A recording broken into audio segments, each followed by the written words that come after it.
Star Wars The Rise of Skywalker is said to be a Star Wars film that will utilize many different pieces of Jedi and Sith lore in order to benefit many of the main characters like Rey and Kylo Ren in this story. This is Mike Zero. Make sure to subscribe if you are new to the channel for future Star Wars content. Now, what's really exciting about Episode 9 is that, yes, we do know that JJ and George Lucas, as well as Chris Terrio, used a lot of Star Wars Legends material as a form of inspiration to bring in new pieces of Jedi and Sith lore that will really evolve the characters of Rey and Kylo Ren from start to finish of this movie in a very unique way that's set to satisfy many fans around the world. Now, these past couple of weeks or so, we've been learning a whole lot more about this film, and when it all comes down to one of the concept art descriptions, this is where things begin to get very exciting for Episode 9. Now, specifically, a description of Rey traveling into the Lost City, where it's described that she is on the hunt for an ancient Jedi and Sith lore that will help her on her path to creating a new order. It's described that one of the sequences involves her time in the Land of Warriors, where she comes across many ancient statues of previous Jedi and Force sensitives from thousands of years ago. It's described that Rey comes across a large statue of an ancient Force user well before the Jedi Order was even in existence, that was described to be the first chosen one well before Anakin was. It's described that the statue design is dubbed as the First Chosen, where there is said to be an ancient text on the bottom of the statue that Rey is able to translate to the name of Zolu Kosa, described to be an ancient humanoid male who is said to be the first chosen one by the Wills themselves to take on a great evil well before the Sith even existed. The statue of Zolu is said to stand around 100 feet high, and is said to be in a stance as if he is using the Force push technique for the statue design.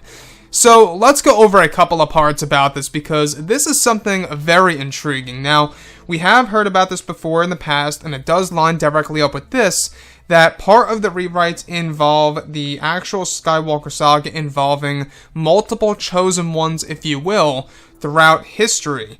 And that really does, open up one's eyes as to exactly what's going on here in The Rise of Skywalker. Well, what's really interesting, and the thing that really pops out to me, is that the name of the first chosen one goes by the name of Zolu Kosa. Now, what I like about that name is that, yes, it sounds ancient, and it sounds like what a Force-sensitive / ancient Jedi would go by the name of. But not just that. Keep note that it's actually described that the Wills actually chose this person to be the first chosen one against an ancient evil well before the Sith even existed. So it really seems like that this is the main reason as to why Disney and Lucasfilm, with at least, the future of the Star Wars franchise, are aiming to make Star Wars The Old Republic only hundreds of years before the events of The Phantom Menace, is because they want to make way, they want to make room, if you will, for the ancient lore to be set thousands of years ago, as opposed to, of course, the Old Republic being thousands of years ago, like how it used to be in Star Wars Legends. So, with that being said, the first chosen going by the name of Zolu Kosa is described to be a humanoid male who was chosen by the Wills themselves to take on an ancient great evil well before the Sith was even actually in existence. Now, that really does open up the possibility of, future Star Wars movies and what they really want to do with that side of Star Wars. I think that could really, I guess you could say, serve as a great TV series or something around those lines, or if they even wanted to do an animated TV series at that. Do I think that this would necessarily be a great thing for a Star Wars film?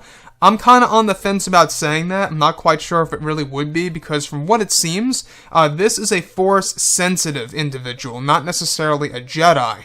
So this most likely is during the times of, well before lightsabers even existed.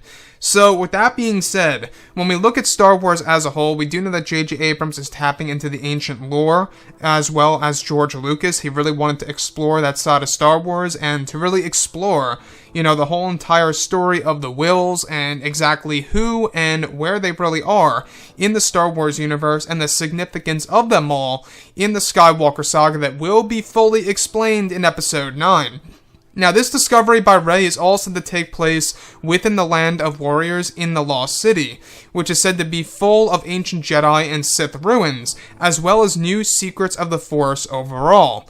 So, what I like about this is that it does open up a lot of possibilities for the future. The only thing that I think a lot of fans are going to have issues with this, and I'm kind of on the fence of agreeing with this, is that this pretty much destroys the concept of there just being one chosen one, and that of course being Anakin Skywalker. I'm not quite sure how I feel about this just yet, about there being multiple chosen ones. Does it make sense? Does it not make sense? I would love to hear what you guys have to say about all this below in the comments. And if all of you did enjoy the content for today, do make sure to drop a thumbs up on this video to support the channel. I thank you all so very much for the kind support, and I'll catch you guys next time.